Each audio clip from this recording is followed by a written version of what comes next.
Looks like one of our development parts didn't fare too well in testing. I've put it on hold for now. You can restart work from the laptop. We're going to have to go back now and make some adjustments in order to get the final numbers looking more like we were expecting from the simulation. Damn and blast! Welcome to episode 19 of F1 2017 Career Mode. That is so infuriating. To say we have free quality control thingy-majiggies in place, that's really disappointing, it has to be said. That we have a major part failing. Something I forgot to put on screen last time is we've actually upgraded the engine wear. So we should have less wear on the internal combustion engine itself. And after FP1 we finally got the points to repair the major upgrade, and that should be in for Brazil. Now this was a race I was hoping to use all this power, but because we don't have any, I thought, because we're going to have to take another power unit penalty, because we're going to be struggling in the engine wear, even with the general wear and the ICE upgrade, where might as well take it now while we've got the weakest engine, and then also put back the engine we're using already, because we don't want to be using a fresh power unit quite yet. Anyway, I only did one lap in Q1 and it was heavy rain, so I'll just let you guys see how tricky it was.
That was treacherous, wasn't it?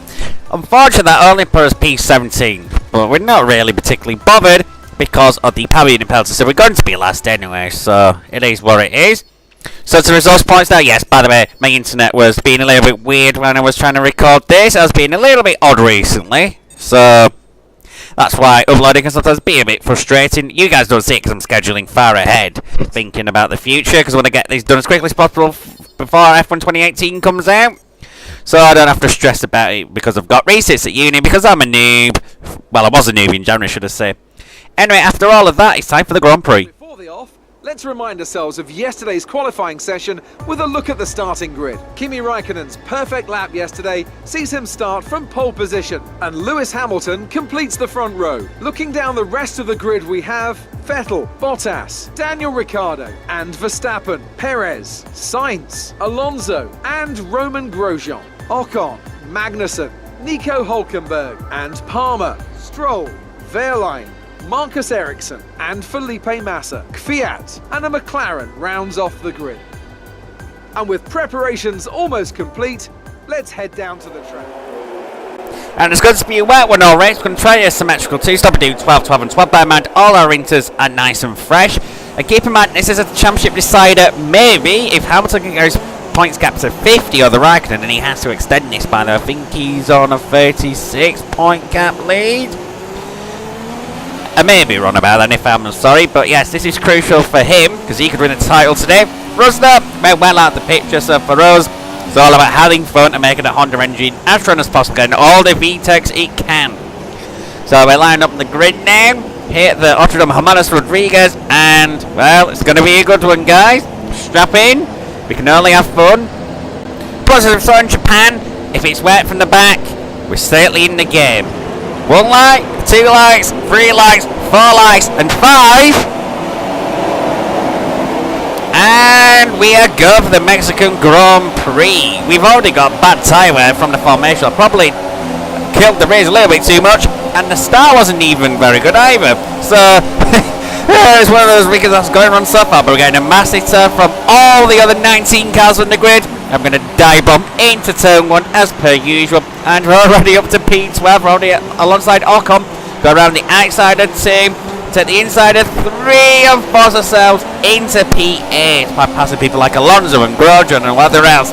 And we've still got a good run on people like Ricciardo as we head down towards turn 4 now, heading in the slipstream. And there we go. We're going to take Verstappen and Perez as well. Woohoo! Excellent. And the Ferraris are duking out as well. Raikkonen's trying to hand it around the outside of Vettel. No team orders here, but we're trying to slide it through 6, and we're alright through 7. Well, 7's actually coming up. I'm sorry, here it is now. But now through the 8, and then into turn 9. We're still staying with the Ferraris just about. And now into 10. Now they're using a superior aero. And now through 11. Oh, big square me on exit there as we head down towards turn 12 now and into the stadium section. Shame we're not going straight to the Pelotada, but what can you do? And now in the stadium section we are now. Now into turn 13. This is a tricky corner usually, but I must admit, in the wet, you're actually in the game.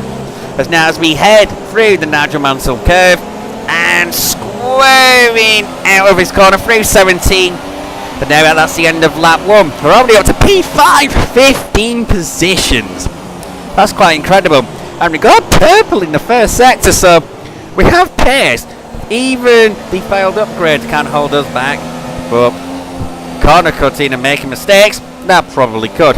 Come towards the end of lap 2 now. Yes, we are losing touch, to be honest. We weren't expecting to beat the big 2 teams. I mean, we've got a chance there beating Red Bull because we're stronger in the line and we're good in the wet. But against Red Bull, they're good in the wet. Anyway, purpling sector 1 again. The upgraded Honda engine is working fantastically, and we've got a lot of aero as well. Do take that in mind. I have got a lot of aero set up, which is so. Yes, we are going to be clicking sector 1, but in the wet, that's probably not what we're needing. But anyway, you notice as time goes on, we're drifting away from the Ferraris. That's to be expected as we make a huge mistake to clamber over the grass in the mini stadium section, and yeah. Get one for corner cutting, I guess that's fair. But I wasn't trying to get an advantage, so I'm not too happy about that, but what can I do? And Jeff gives us a patronising pet message as usual. Pet message, what's one of those? Well, I just kind of made it up, and well, nothing was really going on after that. 5 laps time, the front guys have just drifted away. We're pulling away from the Red Bulls. The lead Red Bull currently is Ricciardo, so might as well make a pit stop. The reason why I've switched to a symmetrical 3 stop, because that's what I'm doing now, is the tyre wear was really high because the track is really dry, relatively speaking, as we now go inter to inter. We've got 4 fresh shots of inters because we haven't used assess at all during the weekend. So you know what, we may as well. We've got the opportunity to do a symmetrical 3 stop. So I am going to be pitting on every 9th lap. So that's something to keep in mind, but that is going to mean that we're going to have to do some overtaking as we're down to P15. But, hey, as I say, it's time to have some fun, and that's what we're going to do. And we're going to get on that straight away on the outlap as we enter the stadium section now into turn 13. We come from absolutely nowhere to take Kvyat. He's surprised we're going to stay through 14 and 15, and now into the Nigel Mansell curve. He's still staying with us, but unlike old Nige, he couldn't make stuff like that stick. So, he's going to have to stay with P15 for now as we go up to P14. We're not done yet with the overtaking. There's a train that we started with Kvyat with, and now it's Sainz Jr., and now it's Felipe Massa into turn 4.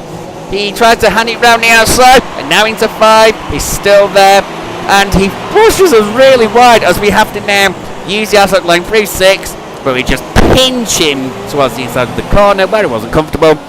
That puts us into a lovely P12, and now make that P11 as through turn 12.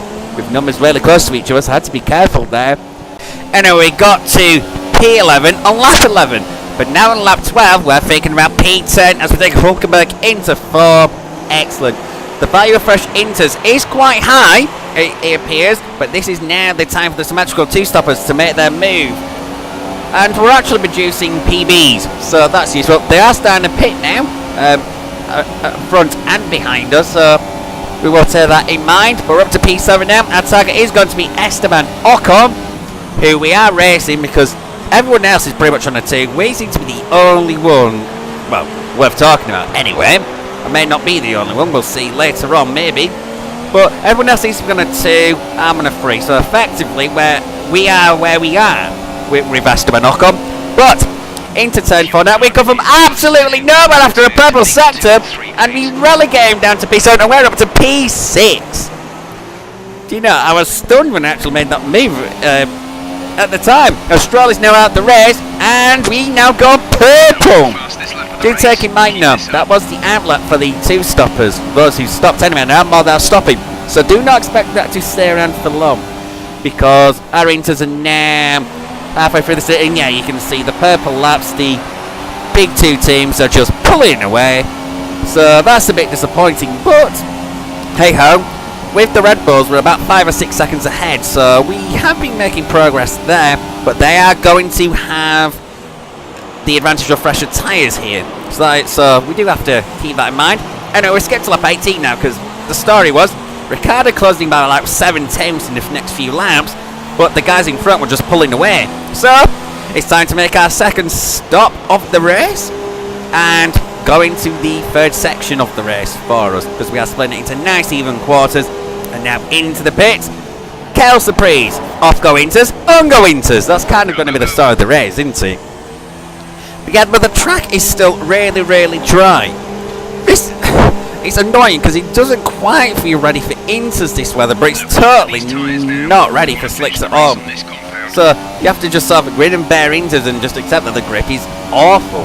But hey, life isn't meant to be easy in that respect. So hey ho, and we got purple through sector 3 in that lap. So new tyres are very valuable. They're a useful commodity, and we're having to keep the tyres as wet as possible to try and cool them down, which is quite an interesting challenge. And we do got purple on our first flying lap of the stint, so yes, new tyres are worth it, but we do have to bear in mind we are making more stops. We are in this weird phase now where we are catching cars that we are racing with but on much lesser tyres, and they will have a chance to pull an undercut as we reach lap 24 now, because things just weren't happening in this race. So that's why we're skipping along and boiling along quite nicely with nothing going on. We've eventually caught Perez. He was several seconds ahead, and then we've just eased down. Then he pits. He's on a symmetrical too, I think. And we've got cars coming out the pits, and it appears to be the big teams. It appears we've got a huge run, and it's Vettel with still in the slipstream, and we have passed him. We're not racing him, of course not. They have some kind of mechanical problem. But he's got a mechanical problem. Could that bring him into our reaches when we make our stop, if he's going to keep having that problem? That's going to be an interesting thing to keep an eye on. But nonetheless, we still have the rest of the big guns to be making their stop. So Verstappen, he's in, briefly behind us. But we do realise, in real terms, he is, as we see that we've passed Raikkonen. Yeah, Verstappen is, yeah, in real terms, he's quite far ahead. But Raikkonen, yeah, he's now behind us as well. That's strange. Both Mercs are in front of us, but both Ferraris are behind. And Mercedes played this brilliantly. The Ferraris must have not had great pace in this stint. Well, their second stint, should I say. Because we're in the 3rd stint, so we shouldn't really be talking about analogues in that sense. But now, we have a bit of trouble lapping Marcus Ericsson. He's a worthy adversary, but he gets out of our way. And that's all well and done. This is our in-lap, by the way, for the 3rd and final stop. A free stop. I can't remember last time I did a free stop by design. We've got yellows for some reason. I wonder what's going on behind us, but who's to say? And we have the virtual safety car. This is curious. It turns out Marcus Ericsson actually spun off Raikkonen, then reverses. This is at turn 7/8, and then Vettel just clamps into him. So I think that's going to be a bigger problem for Vettel than his mechanical issues. The VSC is ending now. You're just kind of annoying. I wish you could have gone for 20 seconds longer and give us more of a freebie in a sense of the pit stop. But it really will help. And considering how poorly timed the VSCs have been for us this year, over the first stop at Singapore, we can't really complain too much. We'll take that, even if it only gives us a second to think. Lewis Hamilton, the 2017 Spanish Grand Prix when it came when the VSC ended. Oh, well, that was tactical by Mercedes, if you remember. Anyway, it's our final stop done. And we're in P6. We've got a massive overcut on Perez. It seems like there's some kind of problem with the car. And Val's got more problems. Wow. I wonder what he's struggling with. Does he have airs issues? Does he have front wing issues? Because he did smack Ericsson, detail X in mind. So he's now still behind us and must just add as well. I think he must have made a pit stop as the VSC ended. Because he kind of was the VSC if you think about it. With Verstappen roller closing him a little bit. So we have got the gap down to 3 seconds with 6 to go. So half a second a lap. It's doable, you never know. But we got purple in sector 1. We have just found something here on this lap. Because we got purple. And I slashed about 1.1 out of him. So yes, this is good. And we might legit have the first fastest lap of the season that we get to keep. So that's quite exciting in itself. And on the following lap, we bring the gap down to 1.3, so that's another 6 tenths. And Jeff is talking about tyre. That's why we went on a free stop, Jeff. We know we need to save these tyres. Let us just battle for Verstappen. Okay, and we're going to do that now as we head into one. We get a good selection. Bear in mind, our Honda engine is now stronger than Red Bull's upgraded Renault, which is badged by Tag Heuer. Do you get that? Do you get that? I was a bit lost trying to explain it myself. Anyway, running slipstream now. We'll be able to take him into 4. We have been taking cars from far back before, but even the guy with the deft touch on the brake pedal can't hold us back. Or can he? Yes, we got both through sector 1, but he's going to try and fight through sector 2. And now on the run to 6. We can't quite pinch him to the curb as we did with Massa, but he does get poor traction out the corner. And there we go. That is a lovely P5. Now our target next will be Daniel Ricciardo. So let's see if that's viable as we cross the line now. 6 seconds, 3 laps, 2 seconds a lap. Not happening. Forget that. So we're going to go to the final lap of the race. And we see that Valtteri Bottas has won the Grand Prix. It's strange considering Hamilton's the Mercedes in contention for a title. But whatever. The way things have gone, I'm assuming Hamilton must have beaten Raikkonen. Indeed, I think Raikkonen must have an issue or something, because that's him and Ricciardo. Ricciardo is actually right behind Raikkonen. He's right on his gearbox. Oh, that is so annoying. We needed just a couple more laps, but c'est la vie. P5, it's not bad from the back after all. Okay, pick up rubber and bring it home.